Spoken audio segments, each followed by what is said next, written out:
Alrighty, ladies and gentlemen, I am Richard. This is Richard Reviews Children's Books, and today I have for you The Adventure of Momotaro, the Peach Boy. I hope I said that right. Retold by Ralph F. McCarthy. And this, I believe, is traditional Japanese folklore.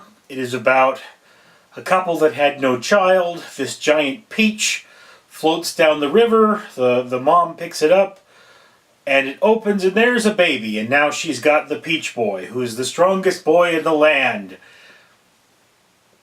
And he fights some demons and so on and so forth. And it's a very interesting character in terms of that. There's not a lot to the story, though. This is a story where the overall moral is togetherness and getting along. There's that. And it's a simple story for children. Now, again, I love delving into other cultures. So I love books like this. I saw a bunch of them on the shelf. I wanted to check every one of them out of the library because they are such wonderful books. But, of course, that would get redundant. So I think I got 3 of them. And you can see on the back there's a little naked baby jumping out of the peach. And I think there's even a scene where you see the baby does a Superman and lifts something up. And you see the child's genitals. Which again, although questionable, not necessarily terrible. I mean, it's like I don't think it should have been in there. But maybe for the time.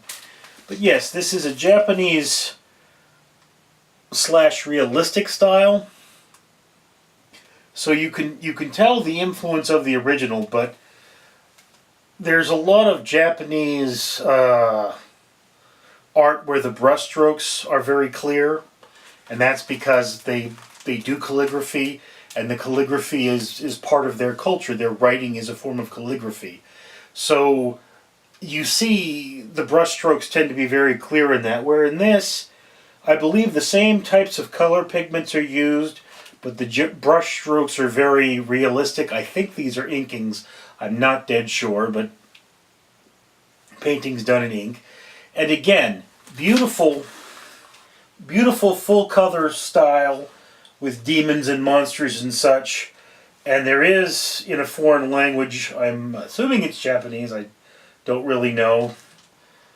You know, again, could be related culture, but that's what's going on there. And yes, this is a lovely story for children. It is a nice little book, sturdily built. You're going to have fun with this. It's a fine enough bedtime story. The problem with this book, one of the larger problems with it anyway, is it is so small that you're not really going to read this to your kid. They have to read it themselves. And again, if you happen to be of this culture and you want to go out there and teach them their own language, it has the 2 languages there.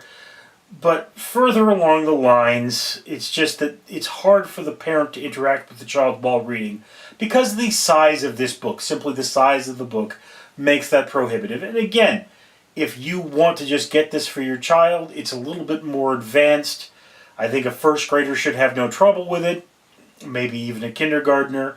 It is a story about going out there and being self-reliant and being strong and working with your friends. It's a lovely, lovely story.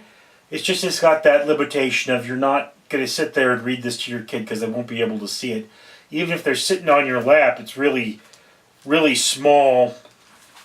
And the writing is very small indeed. So you're just trying to work that out. You know, I don't know if you can see, but see, the writing is right here.